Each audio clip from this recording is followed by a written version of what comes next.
우리 같이 하나님 말씀 보겠습니다. 하나님 말씀은 창세기 12장 1절에서 4절까지의 말씀입니다. 구약성경 창세기 12장 1절부터 4절까지의 말씀입니다. 우리가 찾으신 후에 한 목소리로 봉독해 올리겠습니다. 함께 봉독합니다. 시작. 여호와께서 아브라함에게 이르시되 너는 너의 본토 친척 아비 집을 떠나 내가 내게 지시할 땅으로 가라. 내가 너로 큰 민족을 이루고 내게 복을 주어 내 이름을 창대케 하리니 너는 복의 근원이 될지라. 너를 축복하는 자에게는 내가 복을 내리고 너를 저주하는 자에게는 내가 저주하리니 땅의 모든 족속이 너를 인하여 복을 얻을 것이니라 하신지라. 이에 아브라함이 여호와의 말씀을 쫓아갔고 롯도 그와 함께 갔으며 아브라함이 하란을 떠날 때 그 나이 75세였더라. 아멘. 저는 여러분들과 함께 창세기에 나오는 이 아브라함, 우리가 너무나 그토록 바라고 원하는 이 축복, 과연 어떻게 하면 받을 수 있는가, 함께 아브라함을 통하여서 나누기를 원합니다. 그래서 여러분들 모두가 다 축복의 근원, 또 축복의 사람 되시기를 주님의 이름으로 축원합니다. 말씀 듣기 전에 할렐루야 성가대의 찬양이 있겠습니다. 주 찬양하세. 감동받은 영화를 보게 되면 보고 또 보고 계속해서 봐도 질리지 않고 실증이 나지 않습니다. 우리가 2012년 변함없이 이제 두 번째 주, 남아있는 것은 50주가 남았는데 그 50주에 어떤 생각과 어떤 관념과 또한 어떠한 판단을 가지고 나가느냐에 따라서 2012년은 축복의 삶이 될 수도 있고 또 그렇지 않을 수도 있습니다. 저는 여러분들이 2012년에도 지금까지 여러분들의 신앙을 이끌어 주셨던 것처럼 변함없이 하나님이 우리의 아버지 되심을, 우리는 그분의 자녀됨을, 예수 그리스도께서 우리를 위해서 십자가에 못 박혀 돌아가셨음을, 영원히 죽을 수밖에 없는 나를 위해서 십자가에 돌아가셨음을, 그리고 그것을 성령을 통하여서 깨달음을 여러분들이 믿고 의지한다면 2012년은 온전하게 또한 승리의 한 해가 될 줄로 믿습니다. 우리의 삶 가운데 무엇이 주인가, 무엇이 객인지를 바로 알아야 돼요. 여러분들의 삶이 주가 되고 하나님 앞에 예배드리는 것이 객이 된다면 결코 축복의 현장으로 나아갈 수가 없게 됩니다. 그러나 예수 그리스도가 우리의 삶의 중심이 되면 바로 여러분들은 축복의 사람이 될 수 있습니다. 2002년에 개봉했던 영화 뷰티풀 마인드라고 하는 영화는 저로 하여금 그 영화 무려 10번 이상 볼 정도로 큰 감동을 허락해 줍니다. 러셀 크로가 주인공으로 했던 이 뷰티풀 마인드는 실제 인물인 존 포브스 주니어의 삶을 이야기합니다. 정신분열증으로 날마다 고통 가운데 있었던 그였지만 그러나 그는 결국 인생의 승리를 거두게 되고 노벨상까지 거머쥐게 됩니다. 이 존 포브스가 노벨상 그 시상식장에서 그는 이렇게 고백을 합니다. 자신과 늘 함께 있었던 사람의 대상으로 저는 그동안 물질적인 세계와 형이상학적인 세계와 비현실적인 세계에 빠져 있다가 이렇게 돌아왔습니다. 전 소중한 것을 발견했습니다. 그것은 제 인생의 가장 소중한 발견입니다.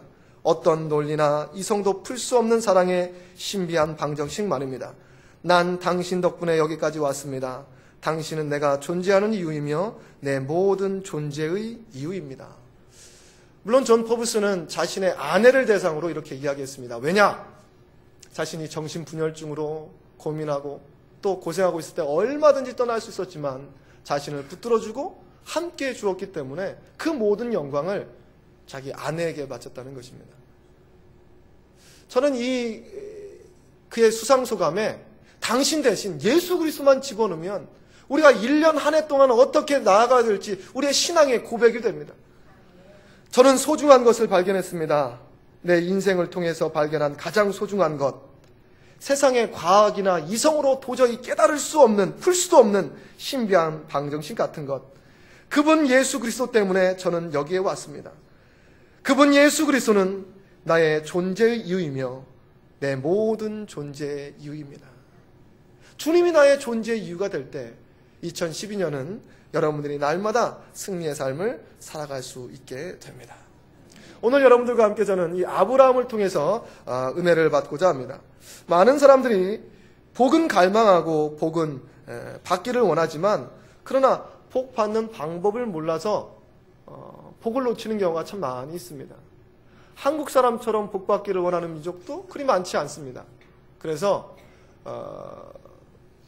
상 모서리 보면 복자가 써 있기도 하고요. 또 수조에도 써 있기도 하고 또 그 가느다란 그 젓가락에도 맨 끝에 보면 복자가 써 있기도 합니다. 그래서 많은 사람들이 복 받기를 원하고 복을 추구해 나가지만 저는 여러분들에게 성경적인 복 받는 방법, 또 많은 복 받는 방법이 있지만 아브라함을 통하여서 복의 비결 우리 같이 나누기를 원합니다. 하나님께서 어떻게 아브라함을 통하여서 구체적으로 역사해 주셨는가, 그 발자취를 따라감으로 말미암아 여러분들의 삶이 축복의 삶으로 점철되기를 원합니다. 먼저 창세기 12장 1절은 오늘 본 말씀은 이렇게 증거하고 있습니다. 여호와께서 아브라함에게 이르시되 너는 너의 본토 친척 아비 집을 떠나 내가 내게 지시할 땅으로 가라. 창세기 12장의 위치에 우리는 주목해야 될 줄로 믿습니다. 창세기 12장이 이르기 전까지 인간은 끊임없이 하나님을 배반하고 죄악을 범하게 됩니다. 그때마다 하나님께서는 인류에게 저주라고 하는 단어를 말씀하셨어요. 창세기 1장부터 11장까지 얼마나 많은 일들이 일어났습니까? 에덴 동산을 창조하시고 아담과 하와를 만드셔 놓았는데 이들이 범죄하였어요. 그래서 그들은 저주를 받게 됩니다. 에덴 동산에서 쫓겨나게 되죠. 그것으로 끝이 아니었습니다. 그의 자녀들 가운데 자녀가 자신의 자녀를 죽이게 됩니다. 가인은 그 저주를 받고 에덴 동편으로 또한 쫓겨나게 됩니다. 이것이 끝이 아니었습니다. 하나님의 아들들이 사람의 딸을 좋아함으로 말미암아 그들이 이제부터는 하나님을 잊어버리게 되어서 그건 역시 죄악입니다. 바벨탑을 쌓아 올렸습니다. 그들이 하나님과 점점 오히려 교만해져서 하나님과 같이 되려고 점점 바벨탑을 쌓아 올리게 됩니다. 그건 역시 저주입니다. 창세기 1장부터 11장까지 무려 저주라는 단어가 5번 나오게 됩니다. 인간은 끊임없이 하나님으로부터 도망치려고 하고 하나님으로부터 멀리하려는 그런 속성을 가지고 있습니다.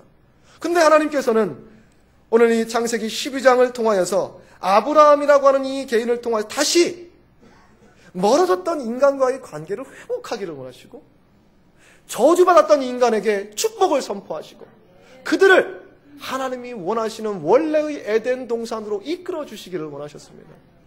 더욱더 놀라운 것은 창세기 1장부터 창세기 11장까지 얼마나 많은 시간이 흘러갔습니까?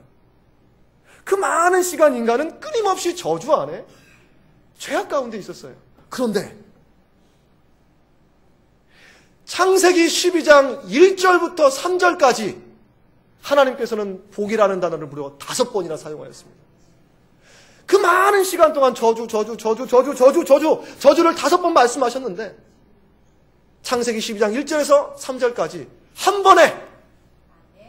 번에 복구시켜 주셨습니다. 5번을. 지금까지 아무리 나의 인생이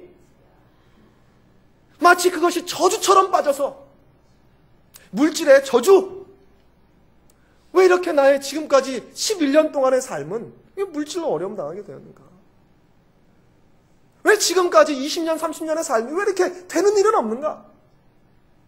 왜 내 자녀는 왜 이렇게 되었는가?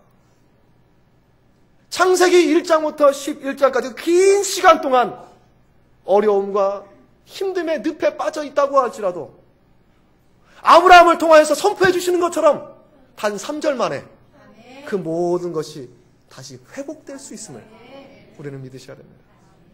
그것은 그냥 듣고 끝나는 사람에게는 변함없이 나와 거리가 먼 이야기지만 창세기 12장 1절부터 이 3절까지의 말씀을 믿고 받아들이고 또한 행동하는 사람들은 지금까지 어떤 삶을 살든 관계없이 2012년 한 해 모두 복구될 줄로 믿습니다. 모두 회복될 줄로 믿습니다. 이것은 질병의 예를 들면 금방 알 수 있습니다. 어떤 사람이 10년 동안, 어떤 사람이 20년 동안 질병으로 고통받았다고 할지라도 하나님께서 단 한 번에 고쳐주시면 그 다음부터는 새로운 삶이 되는 거예요. 이게 얼마나 놀라운 일입니까? 저주가 반복되었던 창세기 11장까지의 삶을 뒤로하고 하나님께서는 아브라함을 통하여서 놀라운 축복을 5번이나 선포하고 있습니다. 그러므로 말미암아 창세기 1장부터 이어진 11장까지 이어진 죄악의 여정은 구원의 여정으로, 타락의 여정은 선한 여정으로, 미움의 여정은 사랑의 여정으로, 죄악된 여정, 세상의 여정은 예수 그리스도의 여정으로 탈바꿈될 수 있음을 믿으시기를 바랍니다. 그래서 2012년이 여러분들에게 그런 놀라운 변화의 해가 되기를 원합니다. 이제 딱 7일밖에 지나지 않았습니다. 7일밖에. 남아있는 모든 인생이 여러분들 가운데 놀라운 일들로 변하기 위해서는 먼저 아브라함을 통해서 깨닫게 해주시는 3가지를 버려야 됩니다. 여호와께서 아브라함에게 이르시되 너는 너의 본토 친척 아비 집을 떠나 내가 내게 지시할 땅으로 가라. 아브라함의 원래 이름은 아브람이었습니다. 하나님께서는 아브라함에게 3가지를 버리라는 거예요. 첫째는 본토, 땅을 버리라는 것입니다. 지금도 마찬가지지만 땅은 재산의 수단입니다. 재산의 수단. 땅 많이 가지고 있으면, 지금 많이 좀 퇴색되었지만 과거 같은 경우는 땅 많이 가지고 있으면 부자예요. 지금은 금융, 재산을 좀 많이 생각하는 그런 추세이긴 하지만요. 땅이 최고라고 여겨지는 시대를 우리 살아가고 있는데, 지금으로부터 약 3,500년 전 같은 경우는 모든 것이었습니다. 땅은 모든 것이었어요. 땅은 전부였습니다. 지금처럼 땅 문서가 있는 시대도 아니고, 만약 이 땅에서 벗어나 다른 곳으로 가게 되면 아무것도 없는 거예요. 그래서 본토를 떠나라 라는 것은 새롭게 시작하는 삶을 의미합니다. 그래서 아무나 쉽게 이 본토를 떠날 수가 없게 되는 것이죠. 2번째로 버리라는 것이 있습니다. 그것은 친척을 버리라는 거예요. 친척을 버리라는 것은 지금의 현대적인 관점으로 생각하시면 결코 되지 않습니다. 지금은 우리 집 옆에는 다 모르는 사람이에요. 아파트에 살아도 다 모르는 사람입니다. 그러나 당시에는 내 옆에 다 친척이에요. 다 시족사회, 친족사회예요. 다 압니다. 모임이 있으면 그 집에 숟가락 몇 개 있는지 다 알아요. 왜? 다 한 가족이기 때문에. 그것이 사회입니다. 따라서 친척을 떠나라는 것은 사회를 떠나라는 거예요. 사랑하는 성도 여러분, 지금도 예수 믿는다는 것은 이 사회에 어찌 보면 부적격자들입니다. 사회에서 원하는 것을 여러분들은 할 수가 없어요. 사회에서 행하는 그거 다 할 수가 없습니다. 때로는 포기하고 하나님의 교회에 나와야 되고, 포기하고 우리의 직분을 감당해야 되고, 이 시간에도 시간의 포기, 또한 가야 될 곳 많지만 그것을 포기하는 것입니다. 예를 들어 결혼식을 예를 들어 보게 되면 얼마나 많은 가정에서 주일날 결혼식을 합니까? 그것도 예배 끝나고 나서 갈 수 있을 정도만 돼도 감사한 일인데, 이상하게 예배까지 겹치게 되면 이거 참 힘든 일이죠. 아니, 시간이 1시라고 할지라도 저 멀리, 저 전라남도, 경상남도, 이렇게 되면 가는 시간에 벌써 다 끝나버리게 돼요. 그러면 여러분들은 사회 부적격자 됩니다. 사회로부터 왕따 당하게 되는 거예요. 그러나 그것이 하나님께서 원하시는 길이라면 떠나야 됩니다. 지킬 것은 지켜야 되는 것이죠. 지난 주일 설교에서 여러분들 들으셨죠? 주일 성수. 이것은 우리가 사회로부터 떠나는 첫 번째 단계입니다. 그것보다 더 많이 할 수가 있어요. 3번째로 아브라함에게 떠나라고 하는 것은 아비입니다. 당시에는 아버지로부터 내려오는 이 가게 유산들이 굉장히 많아요. 그것을 받아 누려야만 합니다. 떠난다는 것은 내가 지금까지 받아 누릴 수 있는 유산을 떠나보내게 되는 것을 의미합니다. 그런데 만약 그 유산이 선한 유산이라면 받아 누리세요. 여러분들의 부모로부터, 아니면 여러분들의 선배로부터 선한 믿음의 유산이 있다면 받아 누리시기를 바랍니다. 그러나 만약 여러분들의 아비가 불신자라서, 여러분들의 부모가 비신앙인이라서 여러분들에게 신앙인이 해야 되지 않을 것을 강요하거나 그것을 유산으로 물려준다면 당당히 버리시기 바랍니다. 선한 유산은 받아 누리되 죄악의 유산은 받아 누리지 마세요. 그것이 혹 내 혀를 달콤하게 만든다고 할지라도 과감하게 버려야 되는 것이, 그것이 바로 우리가 축복받을 수 있는 비결임을 오늘 본 말씀은 우리에게 증거해 주고 있습니다. 따라서 하나님의 놀라운 축복을 받는 첫걸음은 지금까지 내가 속해 있는 그 환경과 단절되고 또 떠나는 것이죠. 지금까지 나의 행동에서 떠나는 것이고 죄악된 행동에서 떠나는 것이며 죄악의 유산을 받아 누렸다면 이제는 떠나는 것입니다. 작년까지만 해도 남편이, 아내가, 자식이 뭐라고 이야기하면 그래? 하면서 따라갔는데 이제는 떠나는 거예요. 첫 번째 단계는 내가 먼저 떠나는 것이고 두 번째 단계는 그들과 함께 하나님의 교회로 모이고 예배드리는 것입니다. 이것이 바로 축복의 첫 번째 길임을 믿으시기를 바랍니다. 더욱더 놀라운 것은 하나님께서는 어떤 특정한 장소를 알려주시지 않았습니다. 그래서 아브라함에게 내가 어느 땅을 지시할 테니까 그 땅으로 가라 라고 말씀하신 것이 아니라 지시할 땅으로 가라고 말씀하셨어요. 그래서 히브리서 기자는 히브리서 11장 8절을 통해서 이렇게 고백하고 있습니다. 믿음으로 아브라함은 부르심을 받았을 때 순종하여 장래 기업으로 받을 땅에 나아갈새 갈 바를 알지 못하고 나아갔으며, 하나님께서는 아브라함에게 어떤 땅을 지정해 주시지 않았기 때문에 매 순간순간 하나님을 의지하라고 하는 놀라운 섭리가 담겨 있습니다. 예를 들어 여러분들에게 내가 너에게 축복을 줄 테니까 서울까지만 가라 라고 명령하셨다면 어떻게 하시겠습니까? 위로 조금 가다가 서남 쪽으로 한번 빠져갖고서 거기서 조금 즐기다가 다시 오른쪽으로 쭉 빠져서 한 용인 근처에 머물다가, 왜? 결론 목표점을 알고 있으니까요. 그것이 내가 가야 될 곳을 알고 있으니까 내 마음대로 왔다 갔다 갈치자로 걷다가 결국 그곳에 가면 된다라고 생각합니다. 그러나 하나님께서는 목표점을 주어주시지 않았어요.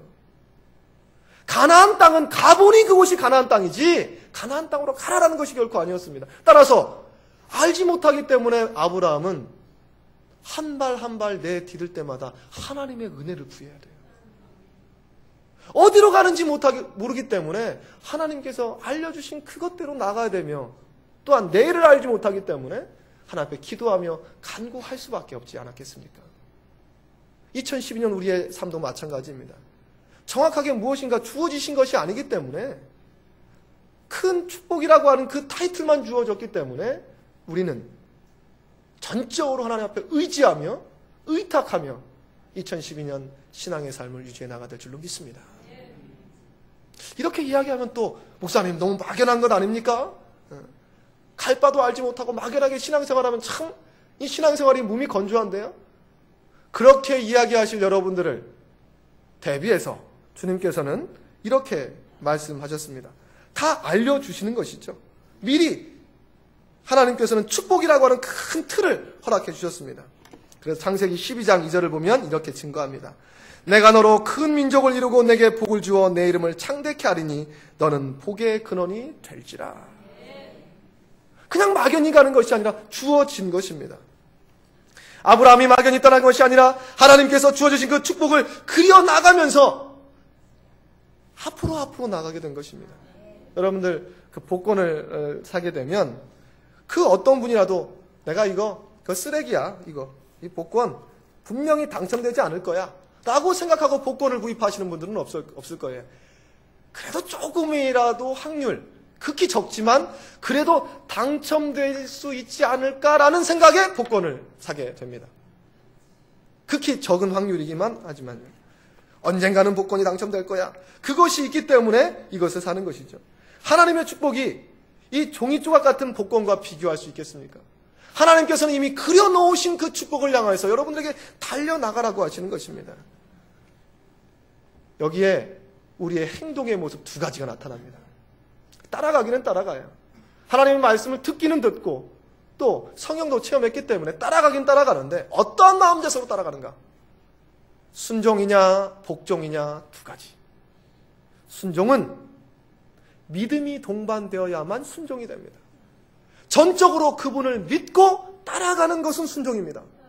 그러나 그분을 믿지 않고 따라가면 그것은 복종입니다. 복종하는 사람은 속으로 그런 생각할 수 있어요. 그분이 내 상사예요. 그래서 복종합니다. 내가 따라가야지.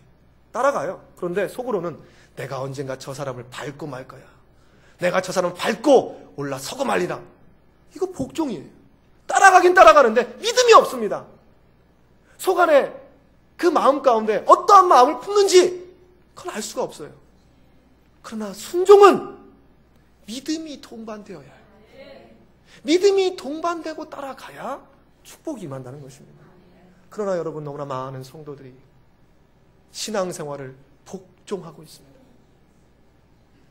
신앙생활에 복종하면 어떻게 축복이 오겠습니까? 머릿속으로는 지금 딴 생각하고 있는데, 머릿속으로 다른 생각을 하고 있는데 어떻게 하나님의 말씀이 들어오고 그 말씀을 따라갈 수 있겠습니까? 따라서 여러분들이 복종보다는 순종으로 하나님 앞에 나아가신다면 놀라운 축복이 여러분들 가운데 임할 줄로 믿습니다. 과거에는 주택복권, 스포츠복권 여러 가지가 있지만 최근에는 딱 두 자가 우리의 마음을 뒤흔듭니다. 로또.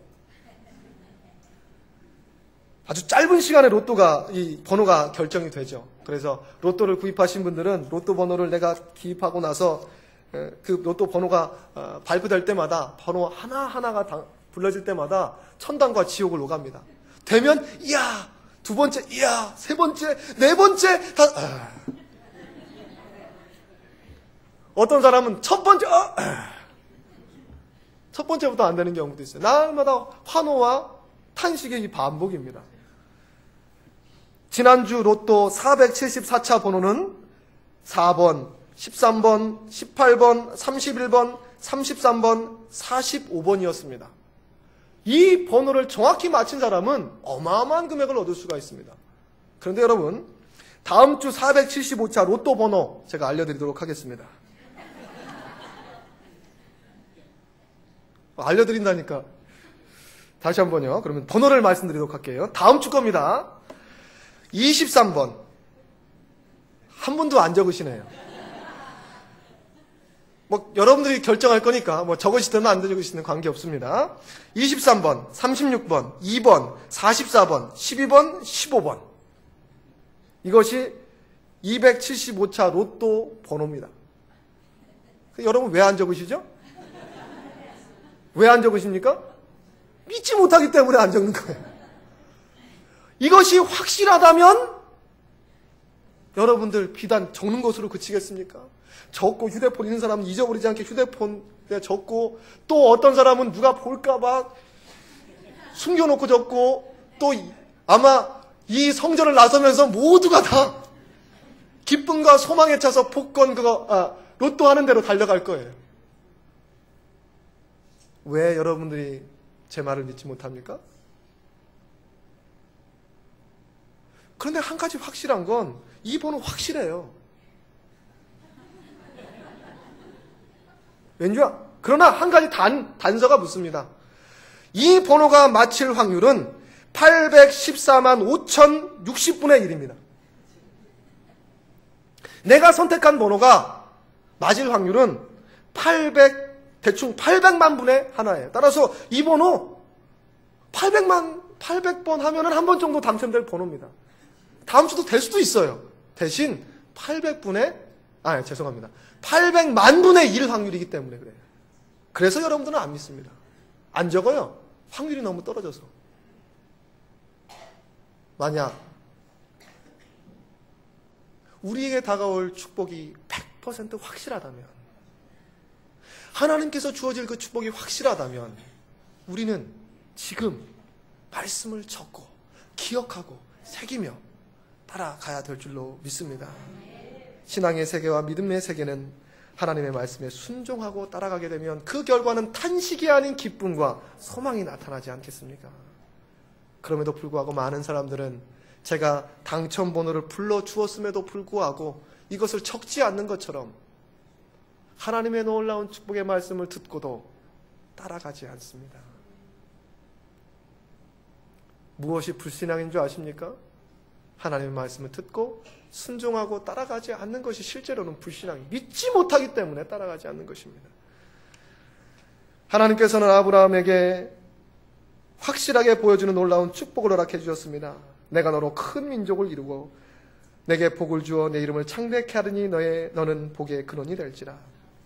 이것을 제가 원문 그대로 한번 번역해 보았습니다. 그랬더니 이렇게 번역이 돼요. 히브리 원문 그대로입니다. 내가 너로 민족의 으뜸이 되게 할 것이며 너의 이름을 위대하게 할 것이니 너는 복이라. 아브라함 한 사람을 통하여서 하나님께서는 놀라운 일들을 벌여주었어요. 2012년 여러분들 한 사람 한 사람을 통하여서 하나님께서 놀라운 일들을 벌여주시지 않겠습니까? 단 여러분들이 결단하면.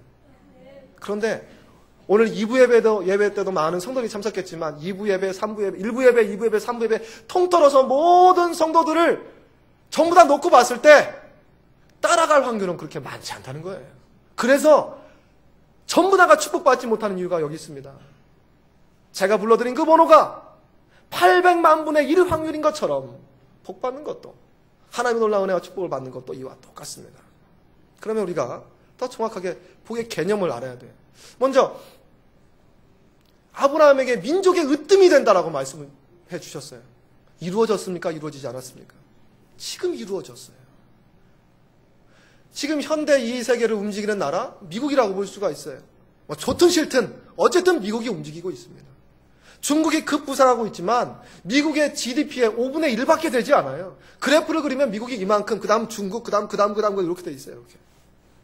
그리고 따라가려면 한참 멀었습니다. 최첨단 기술은 다 그쪽에 있어요.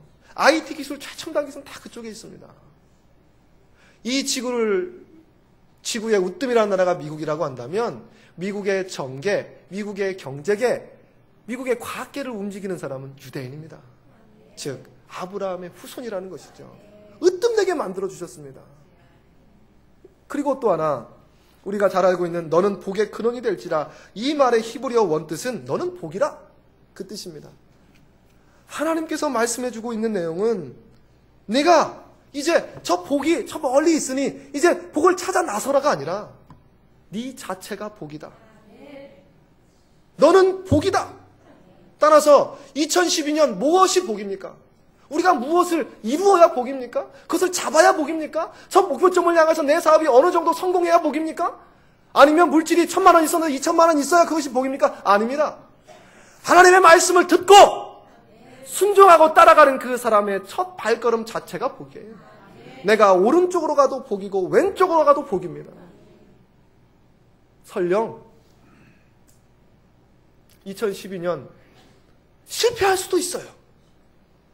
2012년 안 되는 것이 있을 수도 있지만 그건 역시 하나님의 축복임을 깨달아야 됩니다. 왜냐하면 다시 일어설 수 있는 힘을 하나님께서 허락해 주시기 때문에 그렇습니다. 여러분들은 복이에요. 복의 근원, 축복의 모델 아닙니다. 여러분들 자체가 복이심을 믿으시기를 바랍니다. 우리 옆에 분들에게 쳐다보시면서 다시 한번 그렇게 인사하겠습니다. 당신이 복 그 자체입니다. 시작.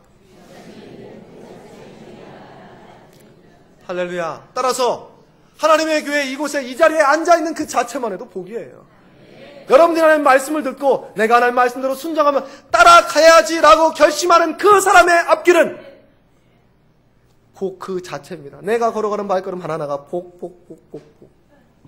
이 놀라운 축복이 여러분들 가운데 있을 줄로 믿습니다.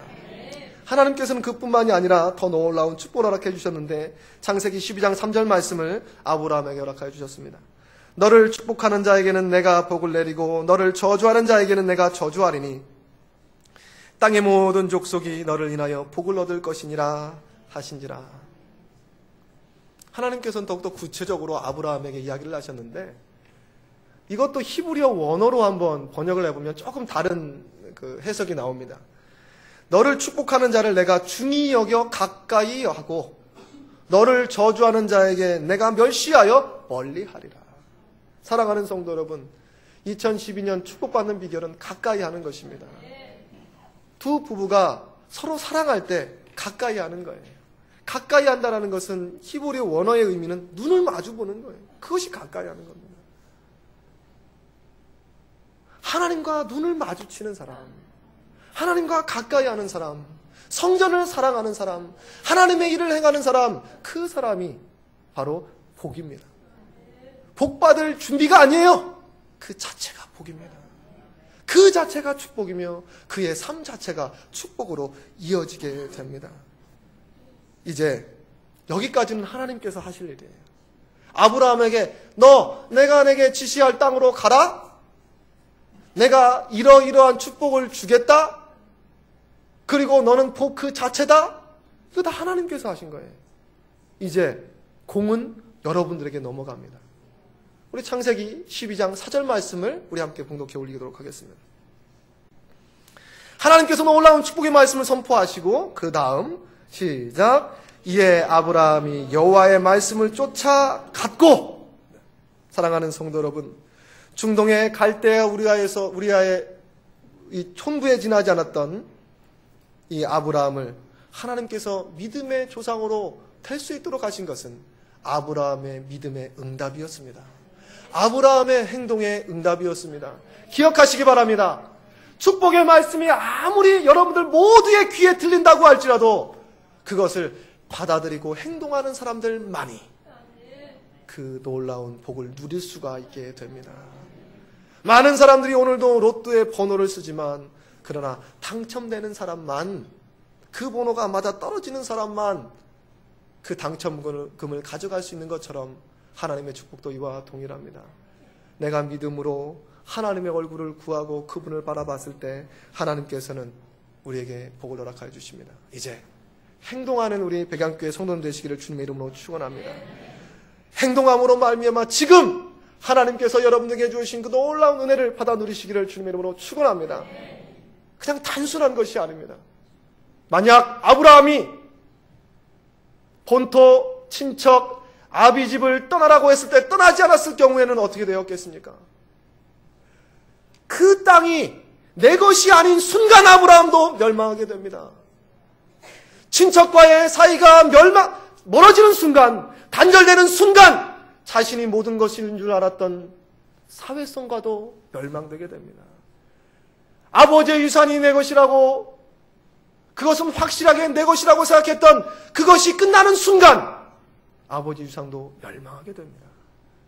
우리가 세상의 것에 마음을 두고 그것이 내 것이라고 생각했는데 언젠가 세상의 것이 끝나는 순간 우리도 허물어지지 않겠습니까? 세상에 마음을 두고 나갔는데 세상의 것이 단절되는 순간 우리도 같이 멸망하게 됩니다. 세상의 것이 멸망되는 순간 우리도 멸망하게 됩니다. 그러나 하나님께서 우리에게 허락하여 주시는 이 영원한 것은 결코 멸망하지 않습니다. 하나님의 것을 따라가는 사람은 멸망하지 않아요. 왜냐하면 그것은 영원하기 때문에 그렇습니다. 따라서 우리가 어디에 마음을 두냐? 이것은 자명합니다. 영원하지 않는 것에 마음을 두게 되면 영원하지 않는 것이 멸망할 때 멸망하게 됩니다. 그러나 영원한 하나님의 것에 마음을 두고 그것에 믿고 따라가는 사람은 영원히 함께 갈 수 있습니다. 2012년 썩어져 가고 멸망해져 가고 없어질 것에 마음을 두지 마시고 그곳에 여러분들의 행동과 여러분들의 모든 것이 있는 것이 아니라 영원한 하나님, 전능하신 하나님, 변치 않는 하나님께 여러분들의 마음을 두고 순종함으로 말미암아 복의 그 자체가 되시기를 주님 이름으로 축원합니다. 기도하겠습니다.